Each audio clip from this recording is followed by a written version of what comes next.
evening. Welcome back to the Once in Orphan podcast. I'm Jasmine. Oh, girl, boy, whoever is watching. Joining me today is Natasha. Natasha is the sole survivor of Stockton's accused serial killer. Am I saying that right, Natasha?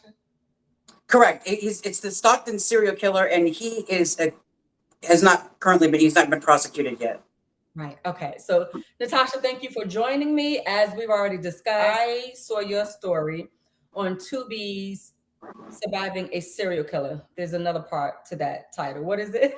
It's Evil Among Us, and then Evil Among Surviving a Serial Killer. Surviving a Serial Killer. So, I'm so glad you survived. As we already discussed, you were just randomly selected to die one night. Just Correct. minding your business, no harm to anyone, and you were shot 10 times with hopes that you wouldn't be here today. Correct. But God said, but our Lord Savior Jesus Christ said, Right. Right. Natasha, let's go back to the morning of April 16th, 2021, Okay. California. So let's revisit and you can share whatever you want this watching audience to know in case they haven't seen the documentary. Okay. So, Jazz, back then, it was mid-pandemic, and about a month prior to that, I was homeless. I found myself in a homeless situation. I went to go get a loaf of bread and came back. And when I came back to the house to bring the bread to, I was homeless. That's how fast it was. It was my ex-girlfriend's mother was elderly, and she was convinced that anybody that left the house was going to come back with COVID.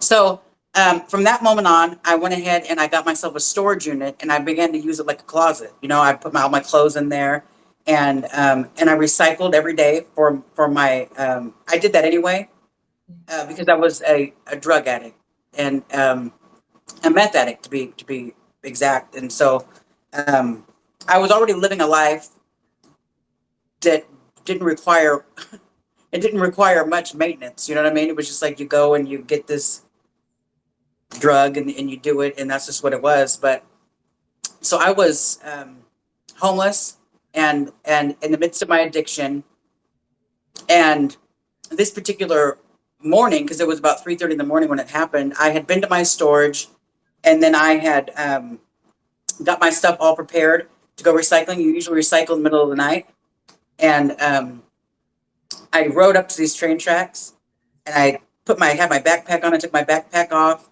I put my bike down, and then I went up to the train tracks about like 2 feet away from the train. And then I started to light my cigarette, and the train began to come. It came. It came. I was so close to the train tracks that I can feel the wind. So my hair is blowing. At that point in time, my hair was in a long braid in the back, and I had a beanie on, and I had a COVID mask on. So keeping in mind that everybody was required to wear a COVID mask at that point in time, it wasn't anything weird to see anybody with a COVID mask on. The train's going, and I have these big, tall, the wrought iron. There's a big, tall wrought iron fence Yeah. surrounding this building. Yeah. Yeah, and then there's huge plants and trees, and it's the kind of fence that you can't put your feet in there and then get on the top and hop over. So keep that in mind. Anyway, I'm right there, and I hear this sound of the rocks next to the train tracks, or they go like this, and then you usually have rocks on the sides of the train tracks. So Sure. I hear those rocks, and I turn and look, and there's somebody with the mask on, and got a hoodie on, dressed in all dark, and he's pointing a gun at me. And I said, what we all would say, what the fuck? Right. And then it's just muzzle flash, and I'm getting hit, and I feel like I'm getting hit all over, and I didn't know what was really happening, but I knew that I couldn't turn around and run, and so I wanted to get close to the street. And the distance between me and this individual was about, when you're on a baseball field between first and second base. Mm. So I wanted to get to the street, so I went towards this person, and then just like that, it was over. And there was no physical pain yet. When I fell down to the ground, I knew that I was hurt because I can feel myself being warm. I can feel warmth and a wetness, and I didn't associate that with blood. I just felt warmth and wetness. And then I had this feeling, this sense that I was in big trouble, and so I still continued my crawl out to the street. But I used to make fun. I tell people this because it's an important part of the story. I used to make fun of my grandmother, not make fun of her, but kind of tease her. This old black lady from Louisiana, and she used to sit in her bedroom on her chair and have her Bible open. And I'd come out of the bathroom and I'd be like, grandmother, you still praying? And she'd look at me and giggle and tell me I'm praying for my children's children's children. Mm. And interestingly enough, when I fell, that's the first thing that I heard. I prayed for my children's children. It was in her voice, and my grandmother's been deceased since 1994. And then my mom's mom, I heard her, and that was my favorite woman in the world.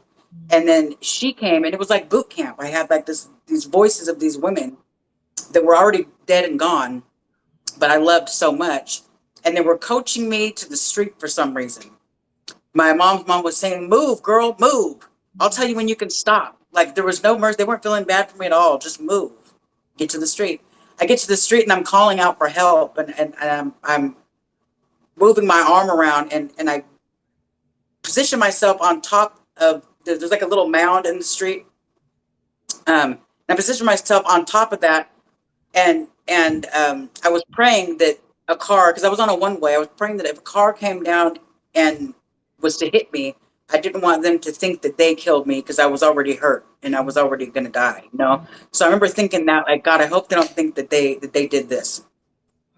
And I didn't know if this person was going to come back and finish, because why wouldn't you finish that? Did you run out of bullets? What happened? And so as I'm laying there, the scariest part of the whole thing for me was the fact that I really thought about letting the next train hit me. And it wasn't a fact that, like, was there going to be a next train? So my grandmother bought a house in 1972, just a block away from where this happened. Though my family was no longer living in it, I knew that there was going to be another train, and we lived so close that you could feel the house rattle. So I knew that there was going to be another train, and the thing was I going to get on the tracks so the train can hit me, because I damn sure wasn't going to let this person come back and kill me. Right. And so I just don't. That's not who I am. Like, like, I'm going to let you come finish it. No, not when I could do this myself. So that was a very scary feeling, and I'm asking people for help.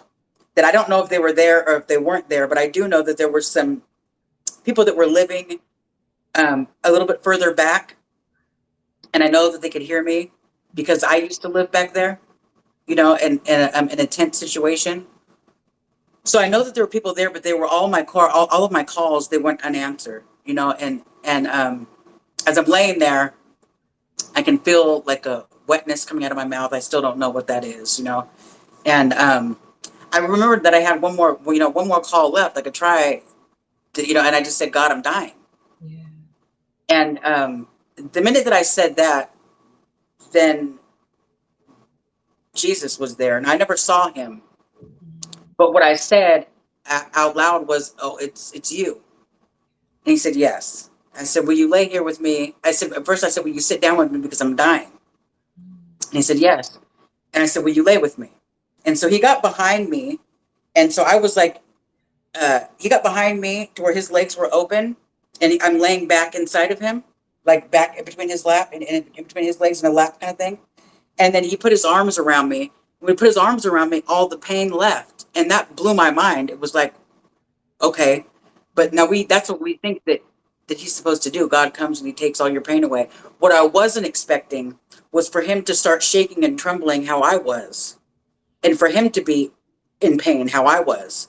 And then it hit me like this. He just took all this for me.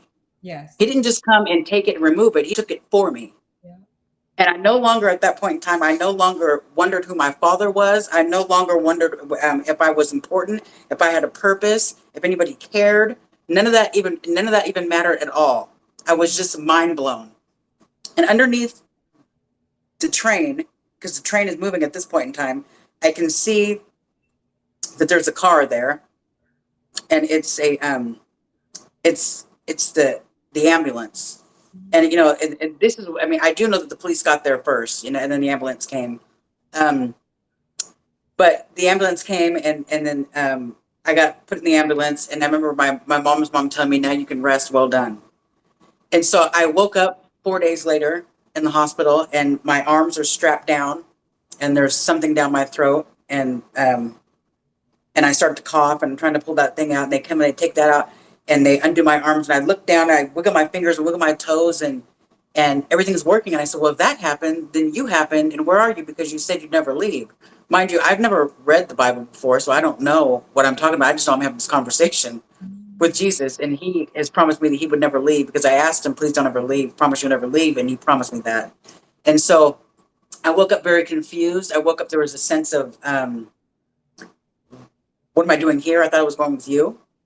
Yeah. It was the best feeling I ever had in my life. It was very warm, it was very comforting, it was very loving.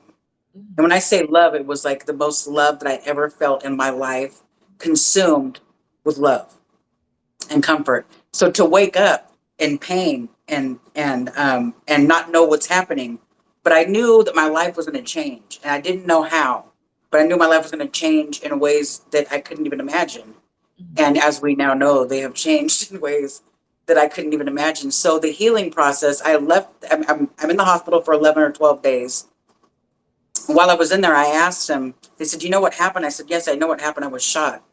And they said, do you know how many times you were shot? And I said, I don't know how many times you were shot. And they said that we've taken out, I think 5 or 7 bullets at that point in time. There was still a bullet here in my clavicle. My clavicle was shot, and it was broken. My liver was severed. My lung was punctured. I have a graze right here, and then there's multiple shots to my chest and to my abdomen. And I don't even have a limp. I don't have I can move just perfectly fine.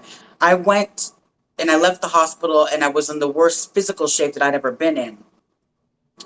But spiritually, I was going through something else, and it was kind of like, like what's happening? What's going on here?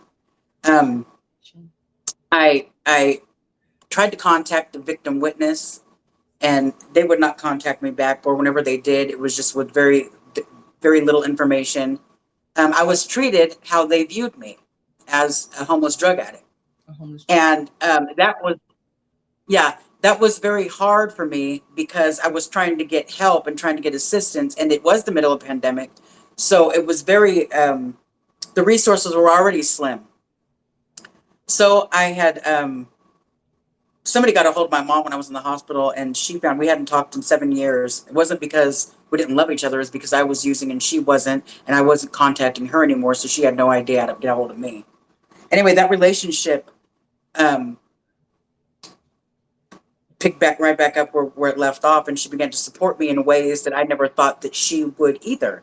So she asked no questions, and out of her retirement and her savings, she was just paying my motel bill.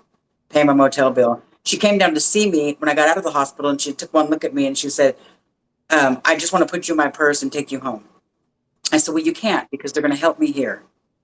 And, and so I wondered what had happened and why somebody would do this, because I didn't know anybody, any money. I wasn't with anybody's spouse. I wasn't with anybody's girlfriend or boyfriend. Why did this happen to me? And I continued to use drugs for 2 days. And then on the television, there was a news. The news was there. The police were there at this person's residence. And this man had a little bit of pink on his shirt and on the back of his house. And he said that there were people that were coming around and shooting houses with paintball guns. And I just lost it. I just said, oh, my God. I can't get them to call me back, and I have real bullets. Right. And the police are nowhere around me. I can't get them to call me back. I can't get victim witness to reach back out to me. And so I just dropped to the floor, and I said, God, if you want me to survive, then you need to remove the very desire out of my life. I need to have this gone. I need to have this. And so then I began my sobriety journey, and I've not gone back since. I've never looked back. And it was hard at first.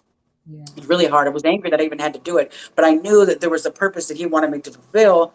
And I was supposed to tell this story, this story about how I was shot, and I was shot all these times, and to be exact, so there, like I told you, there was I was hit 10 times.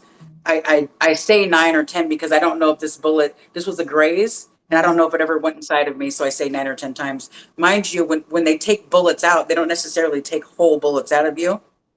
They could be pieces of a bullet that hit your bone. And so it's like and so that, it's okay, you got one, but I know that I have 9 holes on me and and a graze. You know what I'm saying? So Yeah. that's what that is. Yeah.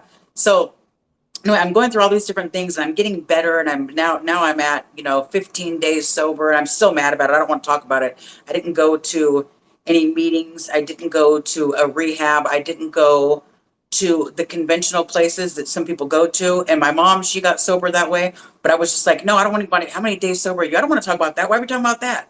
Because it was just some place I didn't even want to be. I just knew that in order to do this, I had to be sober. So my whole life was getting adjusted behind me getting hurt. And so I kind of felt like a punishment. And at the same time, there were no rewards for being a good girl. Right. You know what I mean?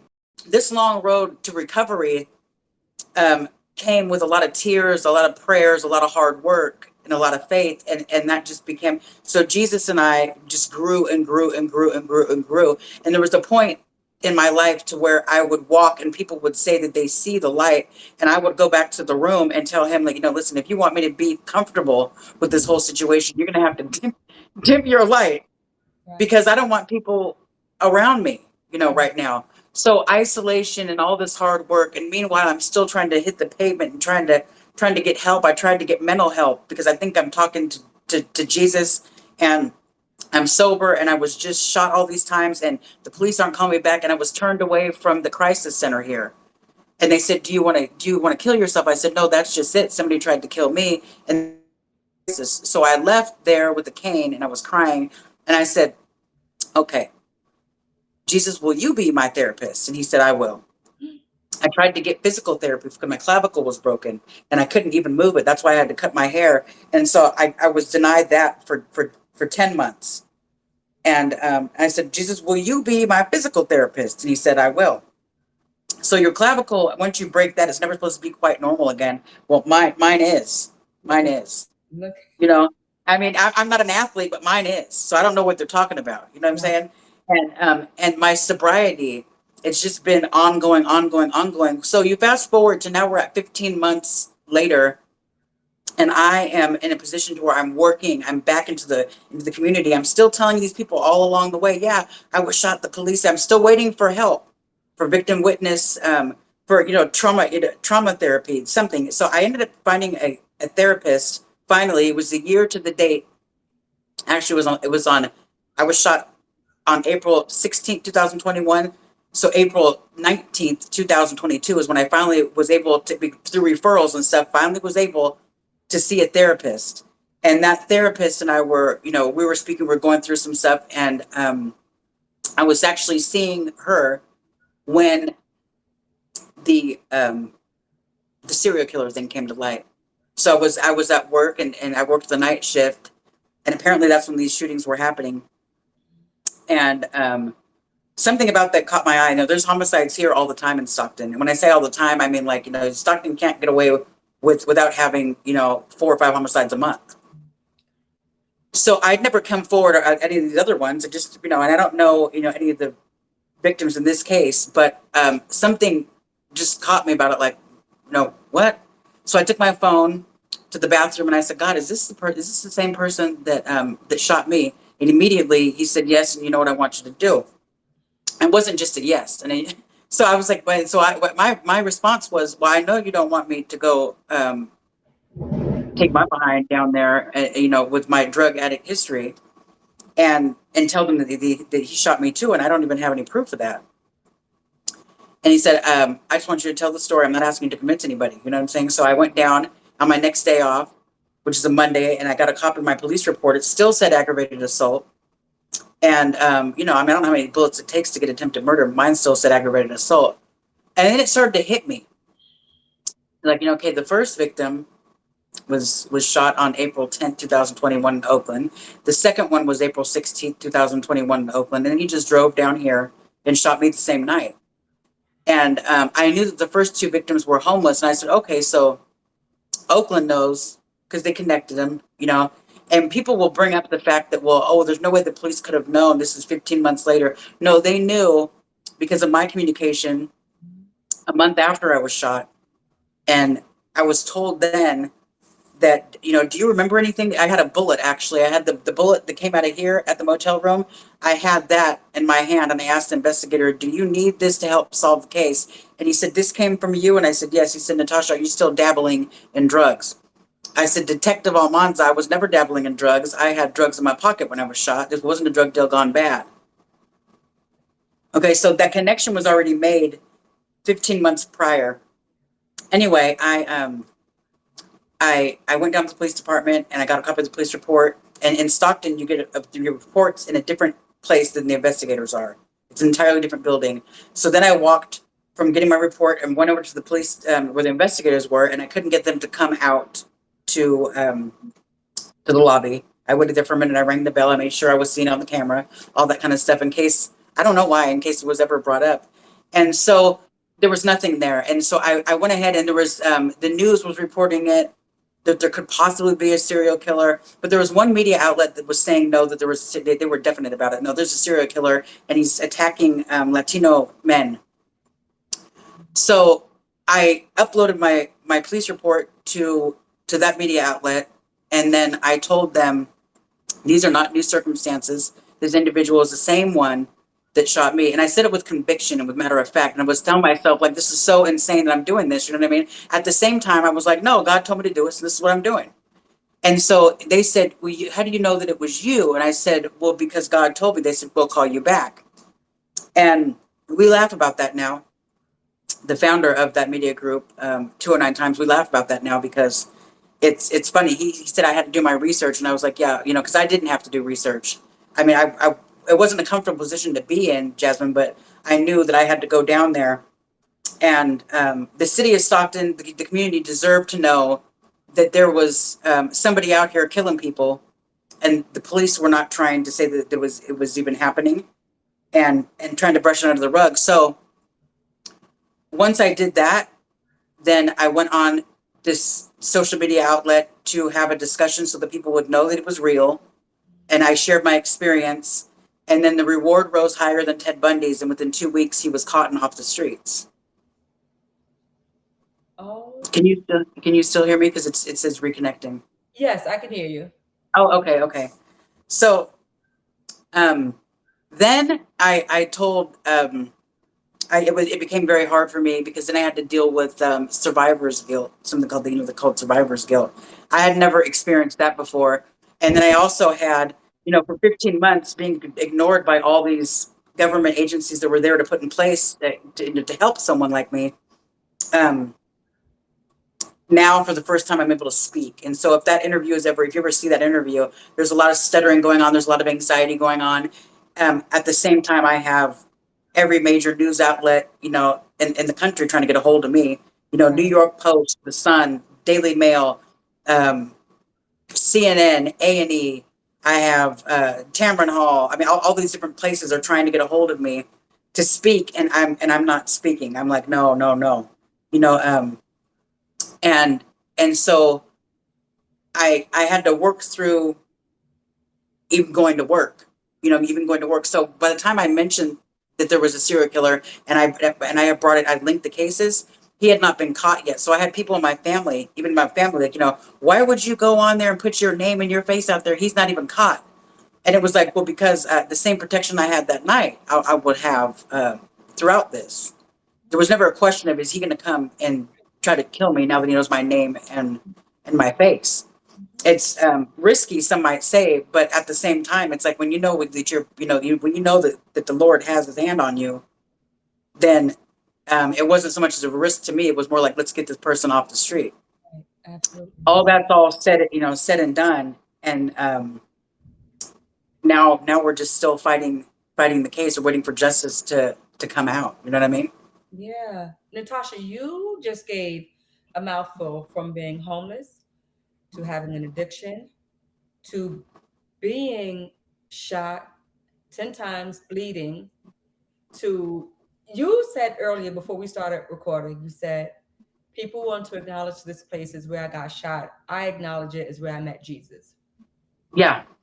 Yeah. Now, and you I mean, said, because I truly did get. I mean, I, I had to deal with a lot of. There was a lot of anger, and because I wasn't getting any kind of help at all. There was no. I'm talking about the minimum help, like like just mental speak, evaluation.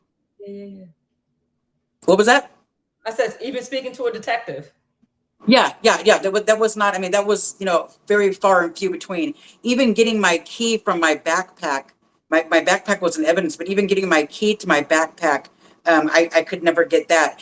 They still don't know where my bike is that night. Even though I asked the police officer, I told him then that night, hey, that's my bike right there. They don't know where my bike is.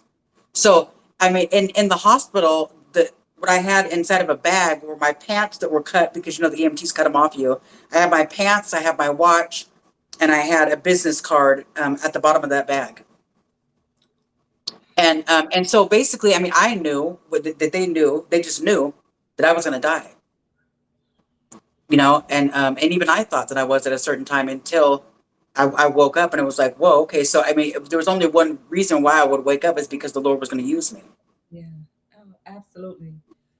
I want just for a second, because Natasha, we've already spoken prior to recording, and we both acknowledge that we are believers. Okay, this is not to offend anyone. Whatever you believe is what you believe, but we have to understand what God did for you, Yes, and it was intended. Satan intended for you to be dead, sleeping in your grave, and yes. God said not so. So, just off topic for a second, if you can talk to us about what it was like when you heard God's voice. What was that spirit, and how did it align with your spirit in that moment? Okay, so I had said, oh my God, I'm dying. And like as if he didn't already know, right?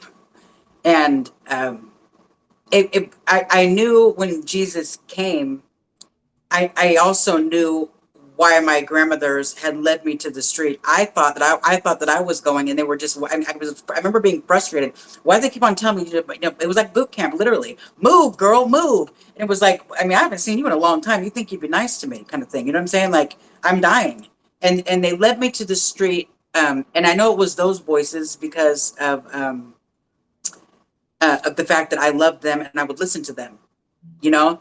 When I got to the street and I called, I said, God, I'm dying. And then Jesus came. It was, with regards to how it felt, I mean, it was the most amazing feeling ever.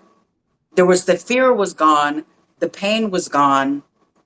There was no um, begging for my life. There was no white light. There was no promises made. I didn't feel I didn't feel like I was a child in trouble to where I had to be like, "Oh Lord, please just save." It was nothing like that at all. It was He simply held me in His arms, and that feeling. I often describe it like that feeling when you're laying down, like, and it's either your auntie or your uncle or somebody comes and it's like they'll put that blanket over you. It's kind of weighted, and it's just like all of a sudden you're just warm and just cozy and you feel just cuddly. I mean, like I can tell you this that in the beginning, when I was first getting shot, it just felt like somebody was throwing marbles at me. Excuse me. So it wasn't painful until I fell down. And then there's a searing burn that's indescribable. It hurts so bad after that. Inside, I mean, everywhere, though, my entire body, except for my legs, um, was just in a world of pain. And I was very hot. I felt like I just wanted to like take all of my clothes off. All these things were going through my head and knowing that I was going to die. So the fear of knowing that you're going to die and the pain, the physical pain was excruciating. So when I called him and said, God, I'm dying. And then there's Jesus before me. It wasn't like I can see him. That wasn't the thing. I didn't see a black man, a white man, a brown man. I didn't see the skin of copper and the hair of wool. I didn't see any of that. But I felt him and I heard him. And it was the most beautiful feeling that I could ever even, I can't even, there are no words for it, Yeah. and so because there are no words for it, I like to tell people that it's just important that we have the conversation. If you, if if you're willing to feel that feeling, because I know that when I go again, that I know what's going to greet me. And so when I woke up in the hospital and I said, "Do you do this for everybody?" He said, "Yes." And I said, "Will you do this for whoever did this to me?" He said, "Yes." And I was like, okay, so I'm going to have to work on forgiving. Forgiveness is going to have to come into play right here. Not right now, but forgiveness is going to have to come into play right here. And I was able, I'm trying to get the, okay. I was able to eventually forgive, the person that did this to me. And it wasn't easy. It took a lot. It took a lot of prayer. It took a lot, because I don't like what happened. I don't like what he did to other people. I didn't like, getting shot, but I know that it's all been worth it. The relationship that I have with Jesus, with God right now, is something that I would willingly go let all that happen again a million times over, even with the risk of never making it out alive. Right. Wow. It was just that moment of meeting the Lord and just being in the moment with him. Well, so that thing, I think the most beautiful part about it is that he has also fulfilled his promise with me. So it wasn't just an event that happened; it's a relationship that grew from that. Right. And like I told you before when we were off camera, is that relationship. It's just one thing if there's like an event in your life. Okay, I went to a really good party. That was wonderful. That's not what happened. This is something that it's like, okay, I took that, and from that mustard seed, I dared to have faith. I called, and then he came and he met me exactly where I was. I'm talking about a system full of drugs and a body full of bullets on my very last breath. I've looked it up since, and when you have your lung punctured, it doesn't take very long. It doesn't take very long for you to not be in existence anymore here on earth. So, that right there was like, okay, well, I have no choice but to believe. Even when you're sitting there in the hospital, and I remember being there, and it was a few days after I had woken up, and I had to use the bathroom. I said, can I go to the bathroom? And they said, no, don't get up, don't get up. Well, so I asked one of the nurses, can you push my bed over to the window? Because I know there's flowers out there, and I just wanted something, you know what I'm saying? And they go, no, I can't push the bed. And I understood, you're plugged into everything. And I said, okay. So I waited till he left, and then I got up and I walked over, I looked at the flowers and I sat down in the chair, and apparently I was tired. So I fell asleep.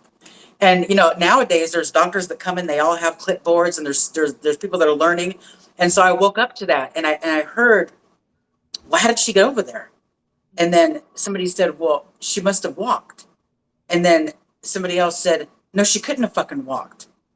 And then they go, well, no, she had to have walked. And so they woke me up and they said, do you know what your name is? I said, yes, Natasha LaTour. Do you know why you're here? Yeah, I was shot. How did you get over here to this chair? And I said, well, I walked over here. And I'm looking around for that nurse that told me not to. Right. I'm like, well, I walked over here, And they said, do you know how many times you were shot? I said, well, mind you, at this time I didn't know about the graze. I didn't know about the bullet that was here. And I also didn't know about the bullet that was left in here. And so they said, we took 7 bullets out, and so the count, just so we're clear, is that they took 7 out, and then 1 came out later, that's 8, and then 1 came out over here, that's 9, and then that's 10, right? So they said, you should be able to you shouldn't be able to walk right now. I go, well, what do you know? Everything is fine. And they said, do you realize that you're a miracle? And then I remember sitting there, and I started to laugh a little bit. I go, no, this guy. This guy is, so he's continued to blow my mind. And I was telling my girlfriend earlier, I said, it got to the point to where I was just going to go to the store, and I'd say, okay, you ready, Jesus? I'd say it out loud. Yeah. Okay, you ready, Jesus? Let's go. Let's go to the store. And I began to just invite him places. So that night I called him because I was dying. I didn't know if he was going to save my life. I didn't know what was going to happen, but I said, God, I'm dying, right? And I didn't want to die right there. I didn't want my mom to find my body right there. But then it came to a point to where now I'm just calling you for no reason, right? I just want you to I just need you to be with me when I go to the store, not because I'm afraid of getting shot. Right. I wasn't afraid. I wanted your presence because you feel so good. And because I know that the day is going to be bad because it's already 4 o'clock and they have not called me yet to give me help, but I still, it's better with you. So my bad days are better with you. I can have either a horrible day or I can have a bad day. And as long as you're right here with me, then we're going to get through this because we're not all going to get over stuff, Right. but we can get through it. And I choose to get through it with the Lord, with him. You know what I'm saying? Natasha, you're taking me back to, I already told you I grew up in the church. I grew up in the choir. I was a little choir singer. No, I can't sing. Can't sing a lick, right? But while I listen to you, it's it takes me back to my younger days when that hymn, Walk With Me, Lord, Walk With Me. And I don't know if you've ever heard it, but that hymn, and people don't understand, a good hymn will get you through. So the Oh, hymn, Walk With Me, Lord, you started that relationship. Lord, just walk with me to the store. Lord, yeah. just walk with me. You can feel the presence of God even in the journey of you being hurt and Yes. conflicted and everything that you've gone through. So I want to get for a second to the accused, Wesley Brownlee. Yes. There's no conviction. He has not been convicted. No one is saying, that this is definitively him. Well, I can tell you what we already know. I mean, I can speak on what has already been said, right?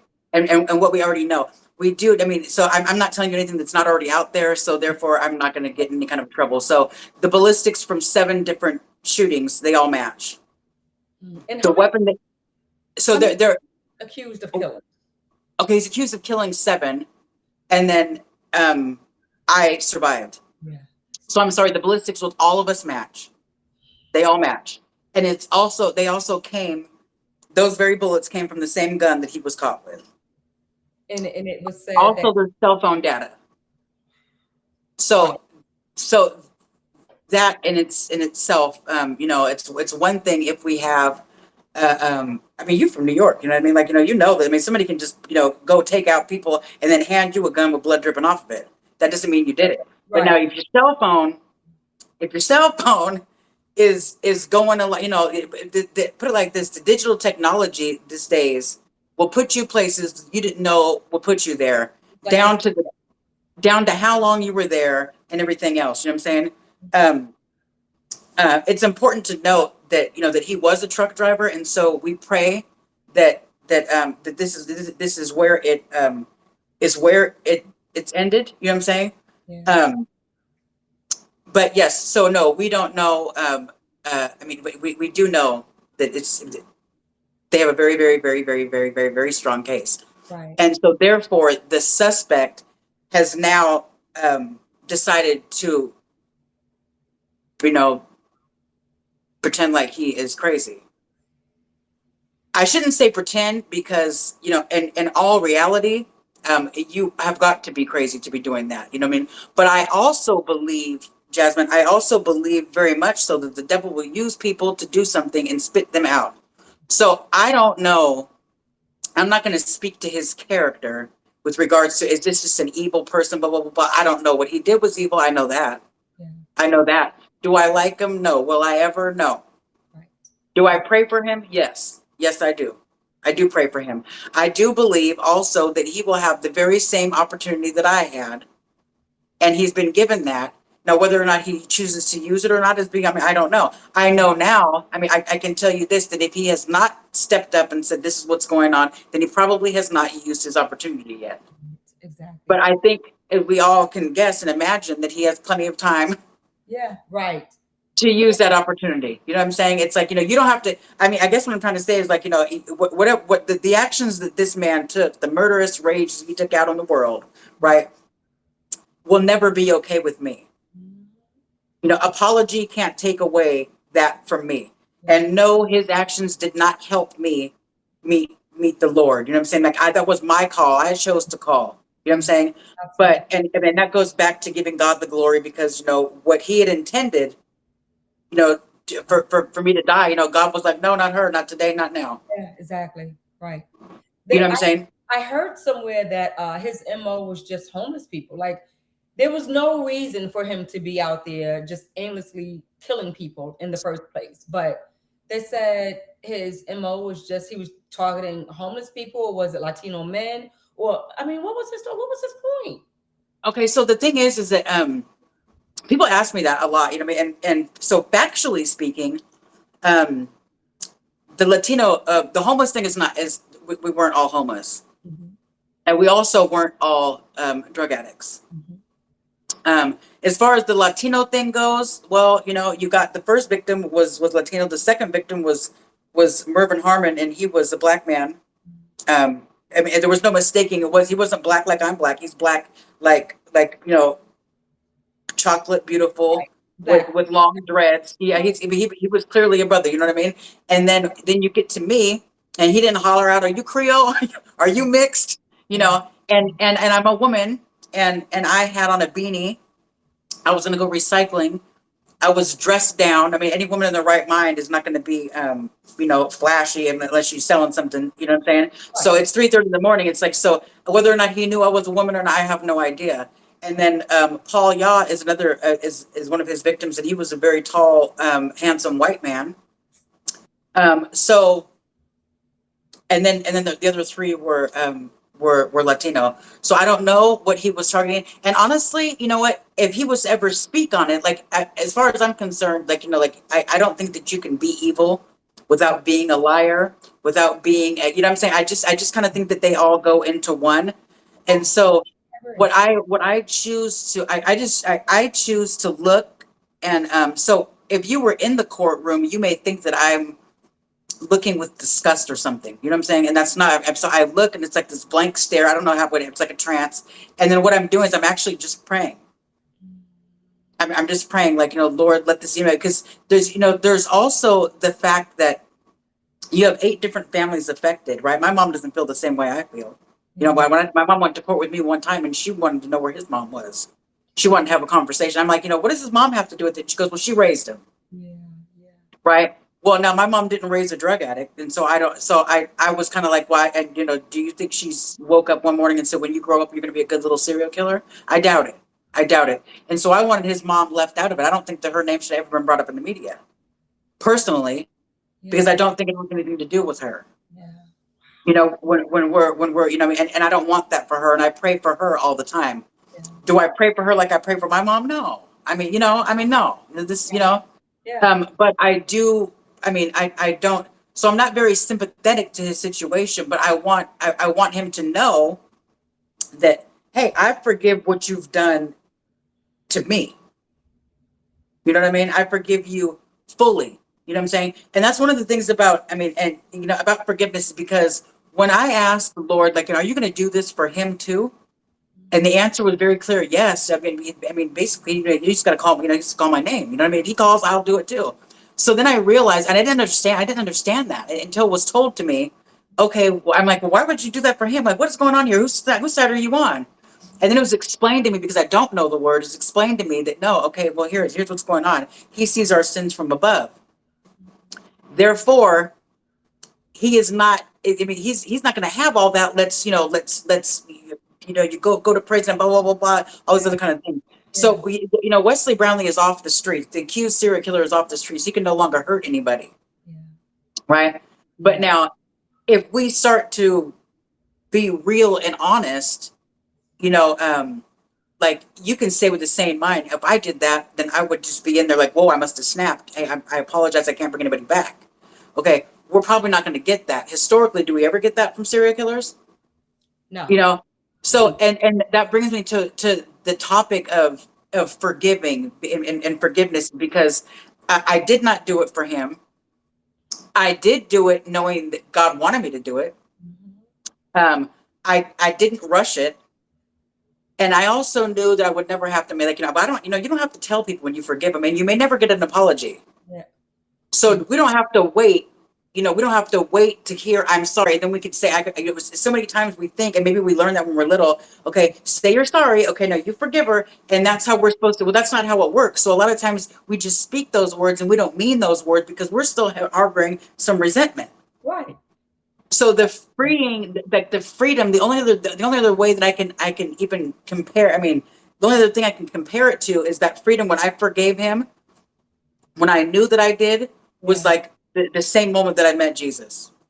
It was like, woo. I mean, I'm talking about a weight. I mean, it was just like, now I'm able to walk around like, okay, it's all behind me. It's all, and yes, it took longer for me to forgive the police. It took longer for me to forgive my father for things that I forgive that stranger for. And I had to go meet my father. It was a year after I forgave Wesley Brownlee. And I went to go see, I hadn't seen him in 6 years, my dad. I wanted to go see him, and that was even a weird situation too. Is he's in a rest home now because of his addiction, and walking in and he's looking at me like, I mean, I know my face was all over the news. You knew what happened.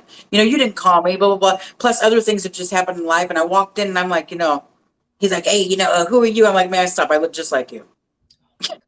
Exactly. And he was like, how you doing, baby? I said, okay, well, before we start talking like that, let me just tell you why I'm here. I'm here because I forgive.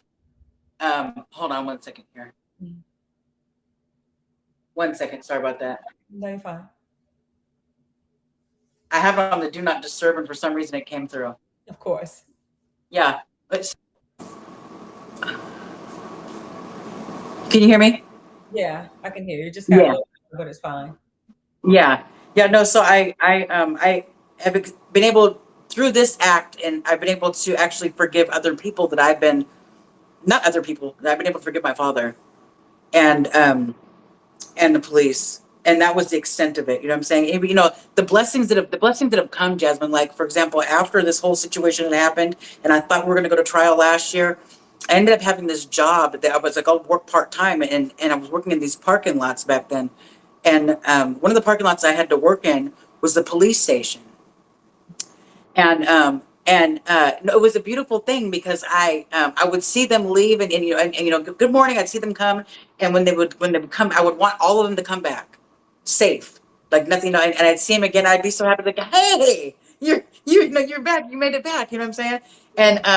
And I would see the chief of police, and I would see because I'm sure you saw the story, but it doesn't say that in there. I don't know if it says it in the Tubi documentary that they publicly admitted that they privately apologized to me for their So that was a hard pill. That was hard to swallow. Yeah, of course. I mean, for me, it was hard. It was hard that there was a reward. There was 100 and however much it was, $1,000, and it was divided between two other people. You know what I'm saying? It was hard. I mean, it was hard for me. Like, you don't have my bike. You don't know where my bike is. Like, you don't. A lot of things are hard, and those are things that I'm able to I can put them into this category and say, okay, these are things that are going to be dealt with, so it doesn't happen to anybody else. But I can still forgive, the individual. You know what I'm saying? Natasha, do you think there was a moment in that time where you were shot that you had to forgive him in order for God to save you? No, because the forgiveness came for the police. It came, I'm gonna say 3 years later. That was fresh. That wasn't until last year. And then for him, it came about 2 years later, because mind you, I didn't know who it was. I didn't know who, and there are differences. That's another thing that people don't realize too, is that there's a huge difference between a lot of people get shot multiple times. Mm-hmm. A lot of people do. Yeah. A lot of people survive that. Yeah. The difference in this situation is that I healed and I was all better. And so in an average shooting, I can just keep on going. Right. You know what I mean? Yeah. This situation is like, okay, so then you're hit with survivor's guilt. Like, what do you mean? I knew I survived, but now I know who did it. I know that 5 people didn't make it. And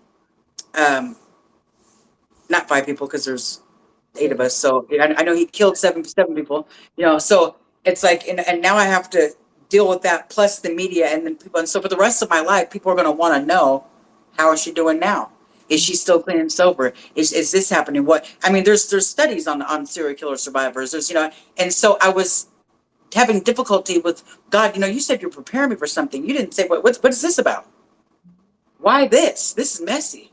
Yeah. This is messy. You know what I'm saying? Yeah, absolutely. Natasha, why do you think out of the other victims, and our hearts go out to their families, because this is not anything we laugh and joke about. There were innocent people killed by someone who's obviously crazy and deranged. But out of them, God chose you to survive. Why do you think He chose you? Well, I knew that he knew I was going to tell everybody. And the thing that people have to remember is that we're here on earth. And so surviving is this wonderful thing, especially if you're surviving my condition. Right. But it's not the ultimate reward. That's right. So you have 7 people that went to heaven. Right. And then you have one that's here to tell the story. Tell the story. To tell the story. And it's not the story so much. I mean, and then I realized also that the reason why he even linked the act to a serial killer is so that it's like, okay, so now you have it's a worldwide phenomenon. Serial killers are. We don't know why we're interested. I still watch the first 48. I'm over here on. I mean, I'm on Unsolved Mysteries, just like the next person. You know what I'm saying? The interesting thing is, but the fact remains, is that having that attached to this case allows me to scream louder, or allows me to not have to scream as loud to give God the glory. Like this is what happened. Because now I no longer am out there. I no longer have to just everybody that I'm talking to. Oh, hey, yeah, you got shot. Oh, yeah, you did this. What happened? And the Lord saved me. Because before then, like, listen, I'm just telling you a story. Yeah. I'm just telling you a story, and there's no proof that I was shot this many times. And how do we know? But now, like, no, there's evidence, and there's all these things that corroborate my story. So we already know this is factual. Right. This has been investigated. You know what I'm saying? And this is like, CNN doesn't report on something without investigating it. You know what I mean? Tubi doesn't either, and just like you don't either, right? Exactly. So I'm not. Yeah. So I'm not just. I mean, I'm not just talking. So. Right. But now it's like, because it's like there is a camera right here, and I don't know how many people are going to see your episode, but I'm able to tell people what happened. And what happened is that I was saved by Jesus Christ by way of a serial killer. Mm-hmm. And see, what people should understand is that not only were you saved physically, but you were saved spiritually, right? Because Yes. in a time where, like you said, you didn't know the word, you had hardly called on Jesus, but now you get to walk with a renewed faith. Like, yeah, I almost died physically, I almost died spiritually, and nobody but God Himself spoke to me, and I'm Yes. able to tell you my story and how it was nothing but the love of Jesus Christ that got me here today. Yes. And this is what, girl, the little church girl in me, sometimes Yeah. away. So I'm trying to get myself. But this is what people should hear and take away from this story. Yeah, sure you survived. Sure, we're glad to see you survive. But how and why? Because there was a testimony attached to Natasha LaTour while she was yet in her mother's womb. So we have to understand why it is. And so when I ask, why do you think you survived? Because you are the one who have the courage. And it doesn't take anything away from anyone else. I don't want it to sound that way, but Yeah. God chose you to tell the story of His goodness. And I mean, you're talking about you survived drug addiction, homelessness, being shot, and so many things. And now you're able to walk without a cane. You walk without a limp. I mean, the fact that one of the bullets fell out of you. Yeah. No, you would never, you know what, sir, you would never even imagine if you just saw me walking, you would never, we can have a normal conversation. You may say, oh, well, where did you get that scar at? Just that little one right here, because everything else, you just wouldn't know. Right. Unless you were curious as to why I have this big Jesus tattooed on my arm. And you see, I widened up his nose a little bit and gave him some fuller lips. I mean, No, I mean, you may wonder these things. Well, okay, well, what happened? Or, well, why is she like this? Or, and because the relationship, that's what I was going to say earlier, too, I was going to touch on that, is because it wasn't just an incident where I had to call on him in my if there's ever a time to call on him, if there was ever an emergency, right? I mean, I was in an emergency, and I didn't call for him to save my life. I just said, I'm dying. Please don't let my mom find my body here. You know what I'm saying? And so to go through that, and then I could have just gotten out of the hospital and just continued to use drugs. I never called the police. I never looked for help. I never did this. I never did that. And everything. I mean, I would have healed physically. I would have been fine. I would have had an encounter. It was a beautiful encounter and it was wonderful. I probably could have told people about it and maybe they would have believed me, maybe they wouldn't believe me. I honestly, I don't mean to sound callous. I don't care if they believe me now. I'm just doing my job. I'm on assignment. I'm just telling the story. You know what I'm saying? So, but because of that and because of my, I was like, okay, yeah, I know, I trust you. Yeah. I have, and you've given me no choice but to trust you. And you've left the evidence right here. Exactly. You know, Right. but I also learned that I had to do work. Like, I mean, I couldn't just say, Lord, please just take this addiction away, and then boom, it's gone. No, I had to meet him halfway. Like, well, how serious are you about it? Because and so therefore, I did the work. And for me, like I said, it wasn't going to be the meetings. I mean, it wasn't going to be the rehab. I had just been shot, and I didn't know who shot me, and it wasn't a story that you can tell in a group environment. Right. Like, I mean, especially with some people that have been maybe sent, like to the rehab. It's not like you're willingly going. I wasn't too keen on hopping up and even though I was homeless, hopping up in a rehab situation. It was like, hold on, everybody's just going too fast. I don't even know how this happened. I don't know who did it. I don't even know how I'm going to overcome it right now. And I know that I think I'm talking to Jesus, so I need to get some medical help. You know what I'm saying? I need to see what is happening here. And then I realized that, wait, the more I talk to him, the better life gets.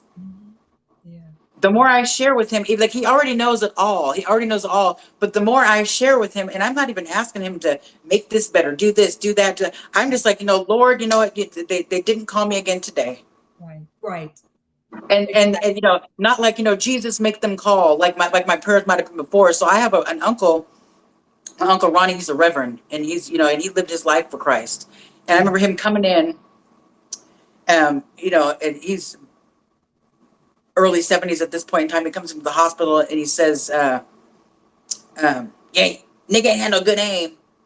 And I said, what do you mean? He hit me, Uncle Ronnie. I was hit. And he was like, you still here, ain't you? And I said, yeah. And I said, will you please pray for me?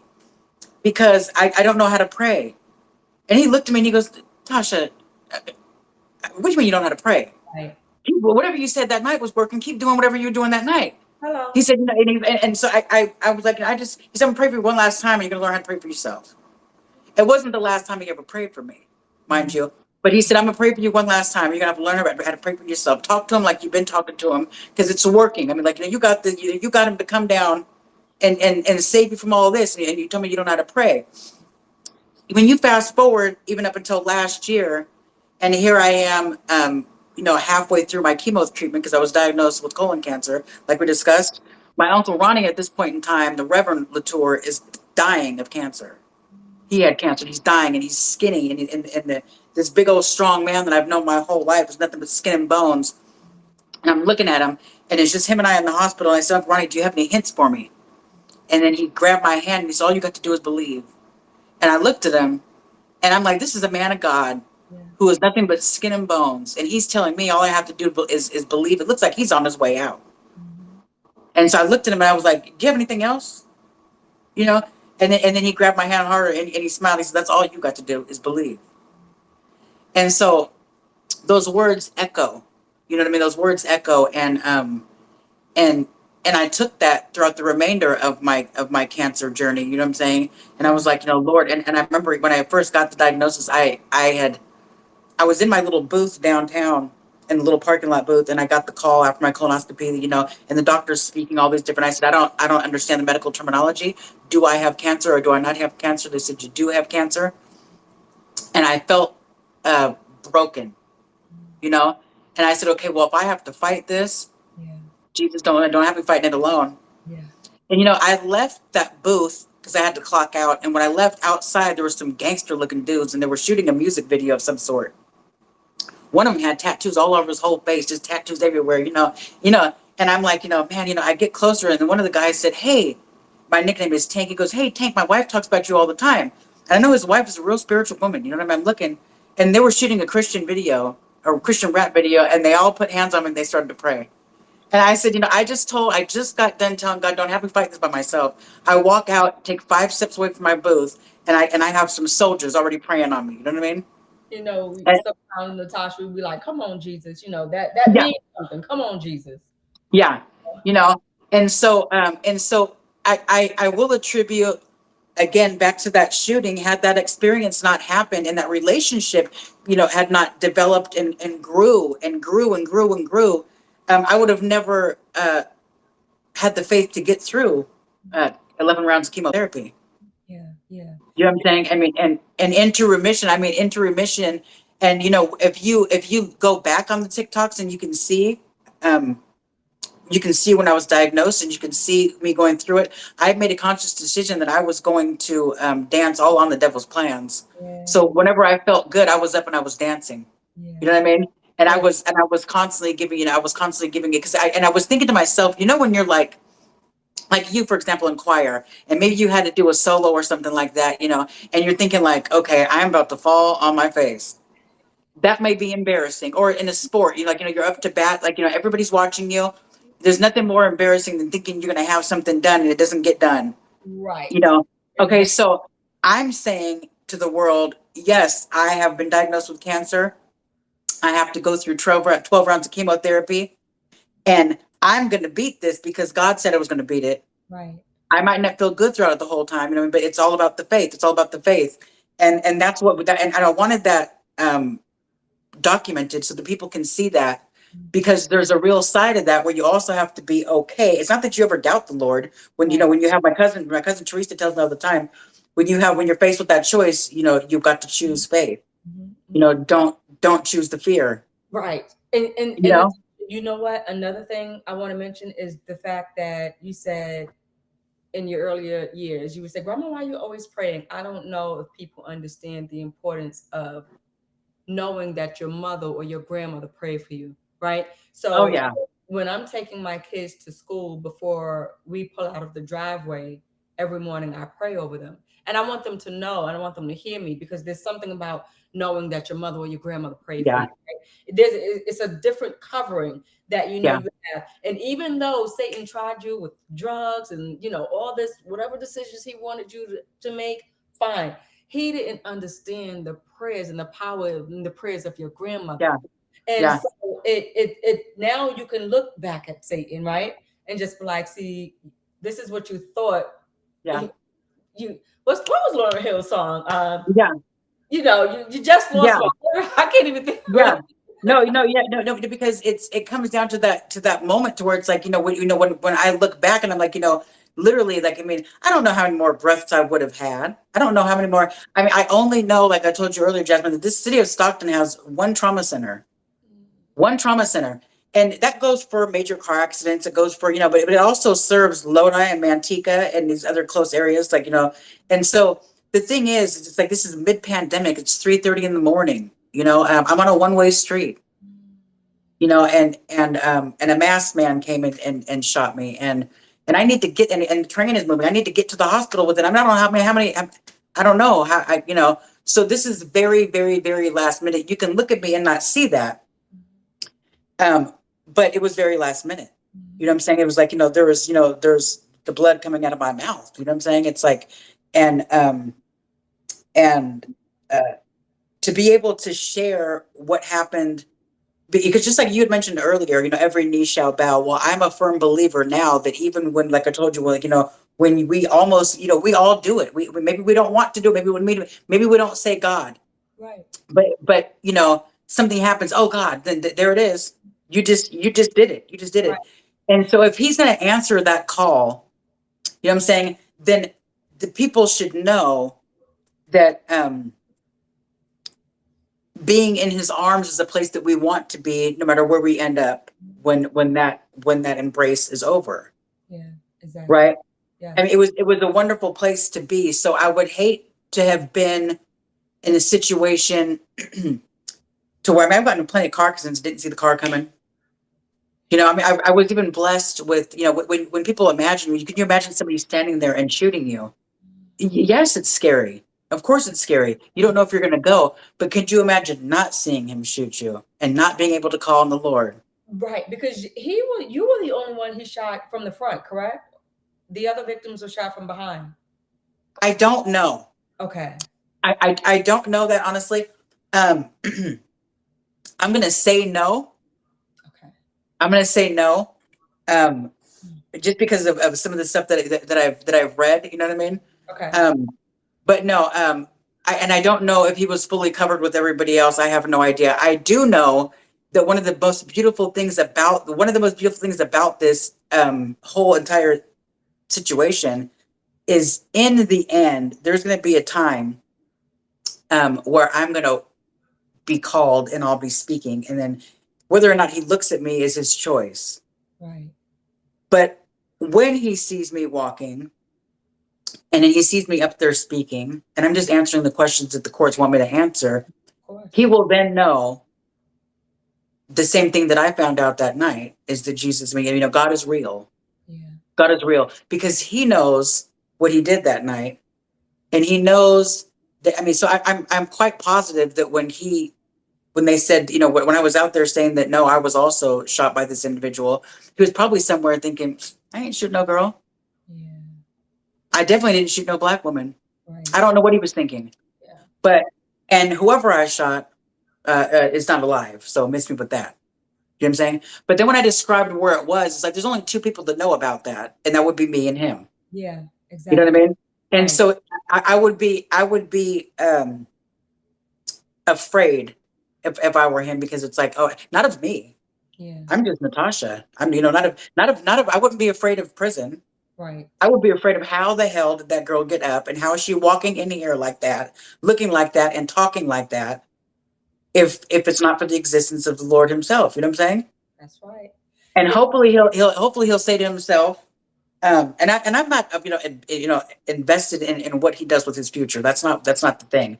I just want him to know, like, hey, look, like, see, that's how down to the wire we can get.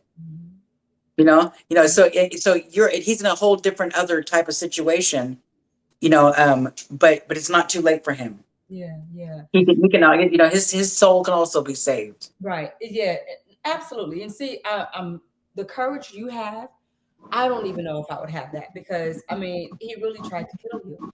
And Yes. so, and it's like, we have, our being is body, mind, spirit, and soul, right? And so as I listen to you, and of course, when your spirit is aligned with God, you really want him to seek salvation. But my flesh is hoping that he suffers.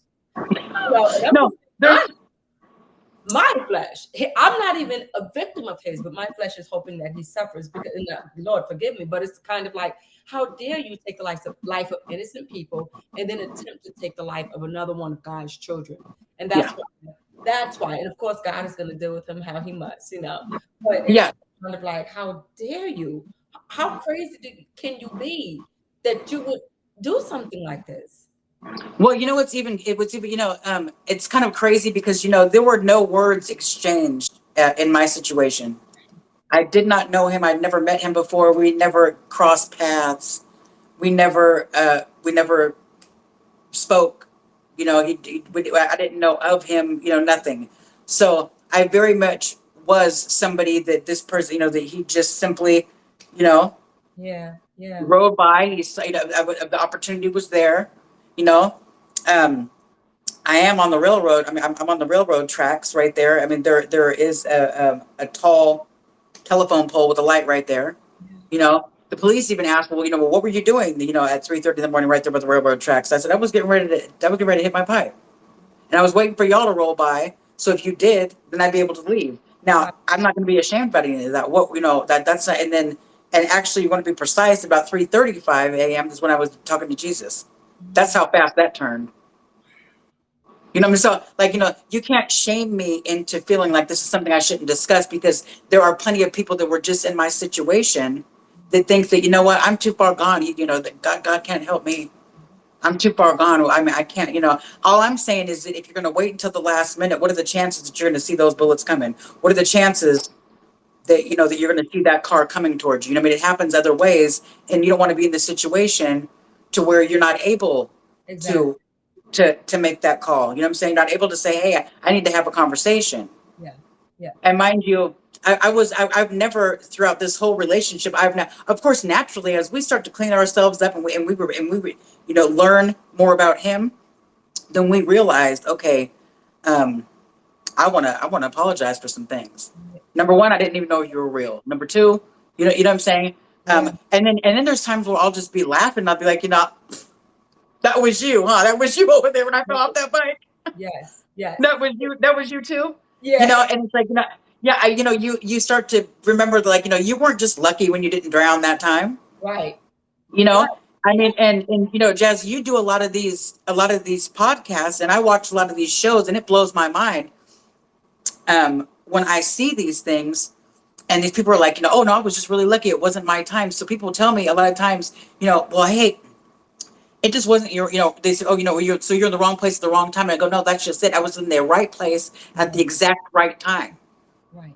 I mean, Absolutely. I would do this again and again and again and again with the risk of never coming back to the flesh, just for this relationship that I have with the Lord. Right, because God, this is how God ordained it. And people, it's hard for people to see when you don't walk into the fullness of God. God ordained it for you to be at that place at that appointed time so that you will be able to live and talk about his goodness today. Yes. And it's crazy because when we look at Wesley Brownlee, I mean, I would say he's demonic. I would say he's possessed. I would say he's satanic. I would say all of these things. And maybe you may or may not agree, but it's kind of like, well, God has his soldiers, so does Satan.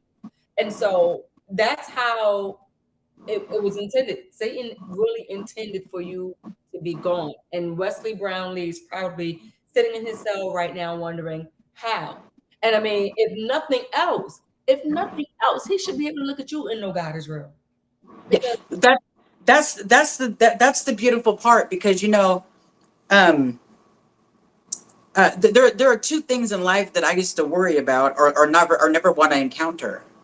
One would be a serial killer, and the other thing was cancer. and you survive both. I survived both. I say that to say that, had I known that I was going to go through these things, then maybe I would have paid attention in Catholic school. You know what I'm saying? Yeah, Maybe I would have been, more into, I mean, I don't know, but I just think that when I wonder, like, when I used to wonder, well, why would you pick me? Like, I am, I'll always be a drug addict. I'm a delivered drug addict. You know what I'm saying? Um, the homelessness, I mean, it's like, I mean, I don't, we're all just a fire away from being homeless. really. You know what I'm saying? Yeah. But like, I'm all these things. I'm gay. You know what I'm saying? I'm all these things that people think that, well, what would give her the right to do it? Because this is who he sent. He qualified me the minute he chose me, and Mhm. and and it's important for people to know that. Say, I don't run. I'm very humble. I don't run around talking about, I'm a chosen, and I'm highly favored, and all, and I'm God's favorite. No, I mean, here's the thing. When you're chosen, the second you're chosen, you already know what happens. The devil picks you too. Exactly. What? Had I known that had I known that the devil was on my ass since the minute I was in the womb, then I would have done more to protect myself. You know what I'm saying? Which is why the Lord was like, like, because I was telling my sister, because, some people talk about it in a way that I'm not, I can't speak Old Testament kind of language. So, like, I'm like, I went to try to listen to that the other day because I couldn't read the little words in my Bible.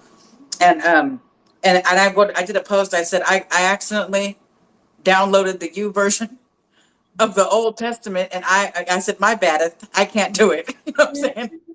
Because I just don't speak that language. But, like you were saying earlier, that, that, listen, they say that the Lord will sit you down. You know what I'm saying? And some people, he will scrape off the concrete. I mean, Right.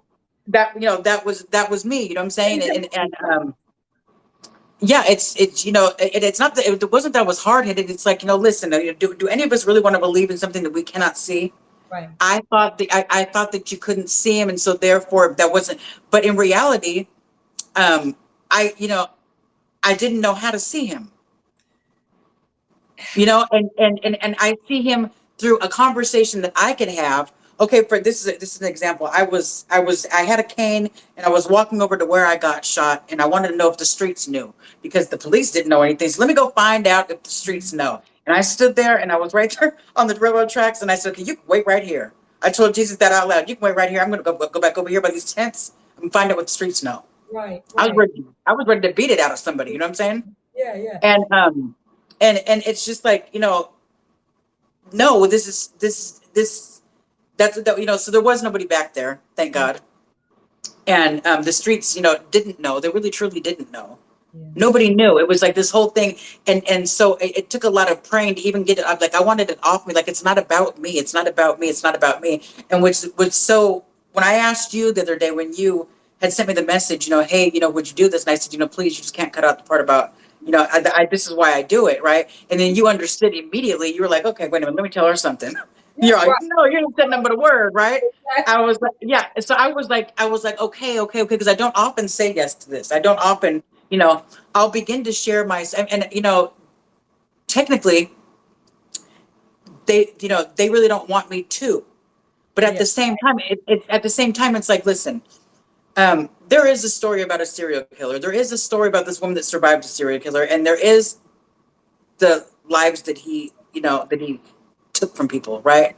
Yeah. There is also the story about Jesus, right? And this is what happened, and so that's why I tell it, and that's why I refuse now.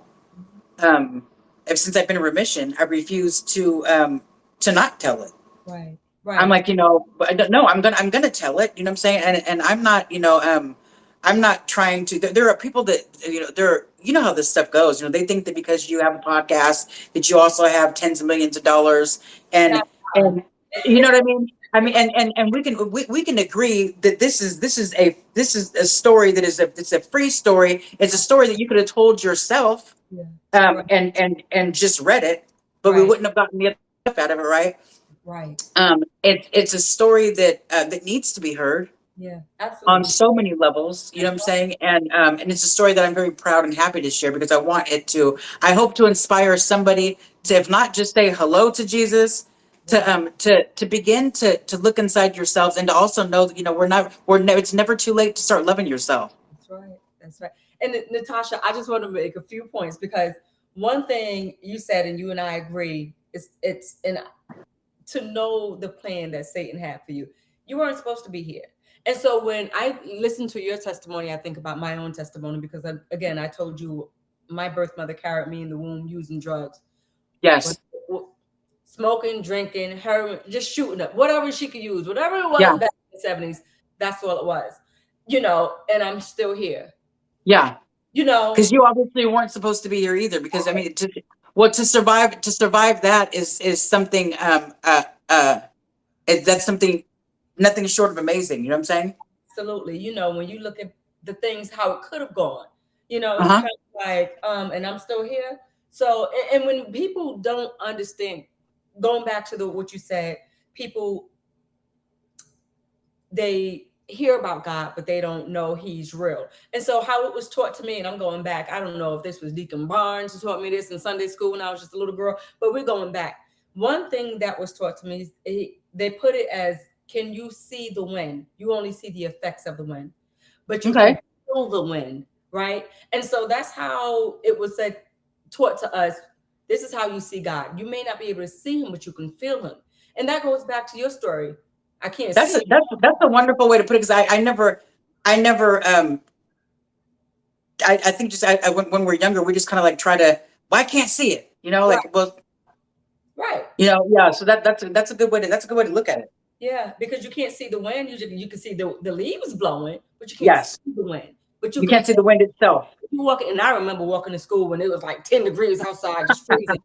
You feel that wind and the force it has on you, and it's no different from the Spirit of God. It's just kind of it's a beautiful thing, and it takes over. You feel it, and so it's real. And for those of you who see this, if you are not a believer, just know that he's real. That's the only thing I can say. And we are living proof. We are living testimonies that definitely I could have been a stillborn. Right. Well, I was, when you mentioned that, it's like, not to get like deep into what the effects of the stuff does, but as we see adults that are outside doing that kind of thing and what it does to their bodies, you got to imagine a fetus. Right.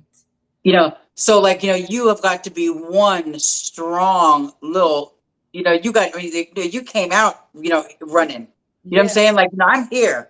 And it's just, it would be wonderful if we knew that, because, we don't all have the same calling. Right. Right. Right. But the fact that you pray over your kids before you drop them off at school, it's like, they know that they're special to somebody. And most importantly, they know that they're special to God. That's right. Right. Every single No day. matter, no matter what you do, no matter what they end up doing, no matter what happens in life, they are always going to be special to him, and they're always worthy. You know what I'm saying? Absolutely. And Absolutely. I think if more of us knew that and took that in instead of just hearing it, Mhm. you know, so if more of us listened to that instead of just hearing it, then we would live our lives a little bit differently. Right. Absolutely. And for those, when you say, when you see this, just know when you send your kids to school, we're really not sure who we're releasing our children to. You don't know. You don't know what spirits they may encounter. And so Uh-huh. this is the reason why I pray over my kids the way that I do before I drop them off at school, because I want them to know we're covering this right here and right now. You're gonna see some things, you're gonna hear some things, you may even feel some things, but just Yeah. know why we do this, why we have this talk with God on the way to school, because I want to make sure you're covered. And I want you Yeah. to know that I'm covering you. And I want you to know that God is covering you. And it's kind of like, oh my God, Natasha, I didn't even think we were going to go like this deep in it. But it feels so good, because when you think about the fact that you survived an attempted murder first and then Yeah. turned around and survived cancer, colon, girl, it's a given. God had work for you to do. And this is why you have to tell the story from Kilimanjaro. Okay. Yeah. Right. You Right. have The cancer thing, honestly, it's like, yeah, did it scare me? Yeah, but it really more pissed me off because I was like, when is this dude gonna get it? I'm not gonna shut up. right. I'm gonna keep on telling this. Okay, fine. You want to do that? Well, then I'm gonna praise him on TikTok. I'm gonna let more people know. That's what I'm gonna do. And I'm gonna dance. What you're trying to make me feel bad and feel sick? I'm gonna dance on it. You know what I mean? That's Yeah, what. Yeah. So that was just, and so now I'm like, okay, praise God, and I rebuke anything else. Let's just hope that the remission stays that way until we're cancer free. You know what I'm saying? yes. And I'm just doing the work in the meantime. I'm doing things like this that are really, this is like, it was the second podcast I've done. Yeah. Oh wow. I mean, Well, no, you're welcome. You're welcome. I wanted to because I believe in what you're doing. yeah, And I think what you're doing is beautiful, and you're going to touch lives. And sometimes when we heal through our mouths, that helps as well, right? I mean, to be able to tell somebody's story, be able to for somebody to be able to tell their story is healing because they bottled it up for so long. girl. And I told you, it was more than 30 years for me. I'm 46. And I didn't I had just become a parent. This was just 15 years ago when I was like, oh my God, how do I say I'm adopted? Yeah. How do I say, oh, I can't tell nobody I was adopted. I Wait, you did your kids know? Oh yeah, yeah, yeah, yeah, yeah, Yeah, yeah, yeah, yeah. yeah. Yeah, I get them from everybody. Nobody. You're right. And I was just like, I can't tell anyone that I'm adopted. I can't tell anyone my own mother didn't want me because she just wanted to continue partying and using drugs. That's embarrassing. It was embarrassing to me, and so I carried her embarrassment while she was out there just partying every single night. No, I'm Yeah, over it. So yeah, I'm the product of a drug user, yeah, like, and I'm yeah. okay with that because I lived through it, and I'm like now I should. I'm standing next to you on top of Kilimanjaro. How about that? So No, no, for real, right? I mean, it's and there's, even though we meet a lot of people that will be on top of Kilimanjaro, you know what I'm saying? Not everybody will be there. And so right, not everybody, and it doesn't make it, it doesn't make it that we're better than anybody because we had to go through hell to get there. a whole lot of hell. As long as we are screaming out while we're there, that's the only thing that matters. You know what I'm saying? Exactly. Absolutely. See, this is why these moments, Natasha, make me love the fact that I get to meet people like you, even through virtually through a platform like this, because Yeah, there's always a takeaway. And even when life throws us so many things, at the end of the day, when I look at you and listen to you and listen to your testimony, you know that God is still on the throne. And it's kind of like, I'm not through with you yet. Your work is not done. So that's no, why you couldn't die that night. That's the reason why you right. had to go through cancer. Your work is not done. Same for me. I want to reach everybody who has a story, and I want them to know that you don't have to walk in shame. That's Yeah, when you walk in shame, Satan got you right where he wants you, right there, because now you're afraid. You're not walking with the boldness, and God did not give us the spirit of fear, but of peace, love, and of a sound mind. So once you yeah, get to that, you know, like, so what? So what? Maybe I never used drugs before, but so maybe I was a hoe. You Yeah. know? Maybe, so what? No, You know? no, for real. No, he wants us to be somewhere quiet, Yeah. or maybe not quiet, but not talking about God. Right. And the thing about it is, he doesn't, he's not ugly. No, right. You know, and so you could be, you can. I've had to tell people, within the last year, like, whoa, we got to make sure we're praying for the right thing. That's right. Don't be over there praying for, my Yeah. mom one time, she came, I shouldn't have done it, but she came in the room, and I had my little chemo bag attached to me. I pretended like I wasn't waking up. You know what I'm saying? Yeah, yeah. And then she was like, "What are you doing?" And she goes, "What are you doing?" And I said, And then she said, "My gosh, I was just praying that, hey, if she's not going to make it, just take her while she feels good." I go, "What are you talking? Whoa!" I said, "Mom, listen, like, we can't, we need to be on this. So let's just get this clear right now. I am praying for on earth as it is in heaven. I want to be here. I mean, I want to be here, and I want to enjoy. I've wasted a lot of time Yeah. before. Yeah. I mean, and I want to enjoy my life on a whole nother level. And plus, I mean, it is fun when you're able to. I mean, it's very fun when you're able to talk about his goodness. You know what I'm saying, and what he's done. And when someone's like, okay, it's never trying to one up something, because honestly, again, me being shot multiple times is no different than you being shot multiple times. The Exactly. only difference is that the serial killer platform has been put into play, but I know why that's there. It's not so that I get any kind of recognition. It's just so that I can scream, and more people will hear me. That's right. So I would never be able to talk about the goodness of God, um, and reach as many as to be reached. Right. Exactly. And praise God, they sat there. I mean, and show me right there. I mean, I'm so glad that he did that. It's like, it's right there. There she is saying, even though they edited the stuff like that, because they do what they do, Right. but it was just like, boom, the tears were rolling, and I was talking about Jesus, and that's right there. That's what I did it for. Mm-hmm. It was for that. You know what I mean? And so therefore, that conversation, that ending conversation that I have when I do finally go home, is going to be like, yeah. Yeah. You said I did that second time around. Absolutely. And see, this we don't have to censor, Yeah. and so it's kind of like, I am sorry that I'm not sorry that you have to hear the name Jesus. I'm not sorry. I'm sorry. Yeah, thank you. I'm not sorry. I'm sorry. Thank you. I'm sorry. So it's just one of those things, because at the end of the day, I know who hung, bled, and died. So, and this is why we're here right now, for these moments like this, so that we can connect and so that we can bond, because it's kind of like, oh, that's your story. Well, let me tell you mine. And we don't have to walk in that shame. We can absolutely help lift each other, build each other up. You survive strong. And even with that, we also have to understand, when we solicit prayer, be careful who you soliciting prayers from. Because if your spirit is not aligned with their spirit, you don't know what they're praying for. No, for real. No, you really don't, because even in the we're not going to get into all that, but I mean, we both know why, like someone like me would not be walking into a church. It's like, I mean, here I am, I'm, it's okay. Every time I used to walk into a church before, it was like, all of a sudden we're in Leviticus. I'm like, well, okay, I don't know. You know what I mean? Like, the whole church ain't gay. You know what I'm saying? Right. Like, and don't let me be the topic. You know what I'm saying? Like, whatever you decided you were going to speak about last night, let that happen. Right. Before you knew I was coming. You know what I'm saying? Yes. So it's like, it's that feeling of, or somebody will come up with some other off the wall stuff. It's like, okay, well, what's going on? And so, the more people that realize, because the reality is, all those times when you think you hear him, you're hearing him. Yes. And if we would doubt less, it's like, I want to do something, and I say something, because just like you said earlier, you said the flesh of you wants, you believes that he's Satan and he's evil, and of course.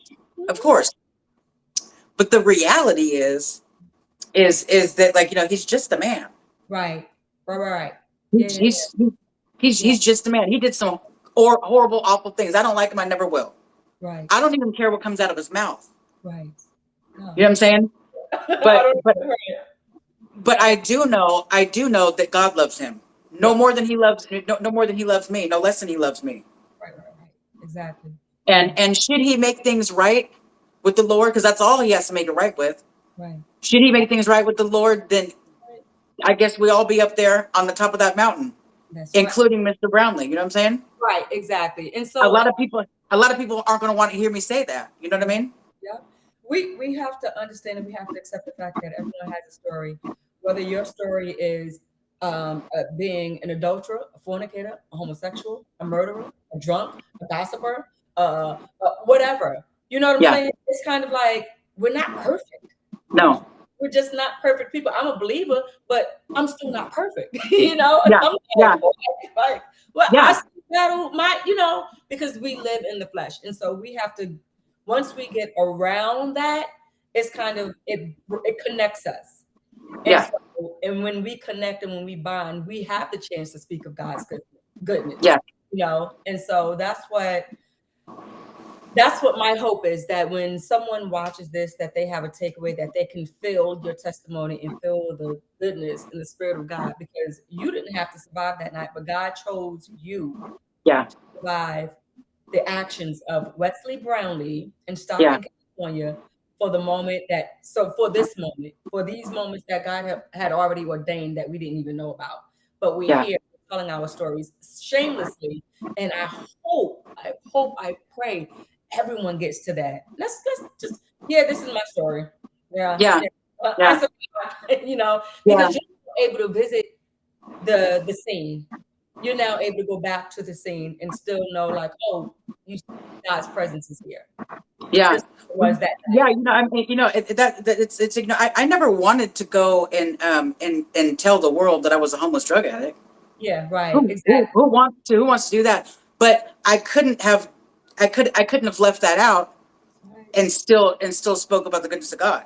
Right. Exactly. Because I, he I had I had to put that in there. It's important for you to know, not because I'm afraid that somebody else is going to bring it up. I don't care if anybody brings it up. I already brought that up and I told you what he delivered for me. You know what I'm saying? And my life speaks for itself.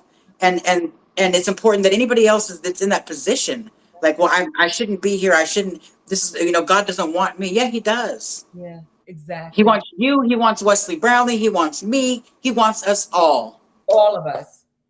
All of We are us. all loved by Him. Yep. And see, let that be the second word, because we're just talking girl, and I love these moments. But Yeah.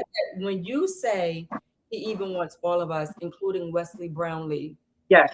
including Wesley Brownlee, the guy who attempted to take your life. God wants Yes. you. Yes. He wants him and He loves him just Yeah, like He loved us. absolutely, 100%, 100%.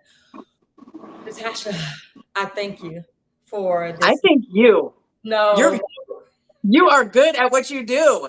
You're girl, when you have a story like this, this is just one of those moments that God is just all in it, yeah. because you know 2 years ago, I wouldn't even imagine, had being reaching out to someone on social media saying, "Hey, like, Yeah. Yeah. wondering, oh my God, are they just going to ignore me?"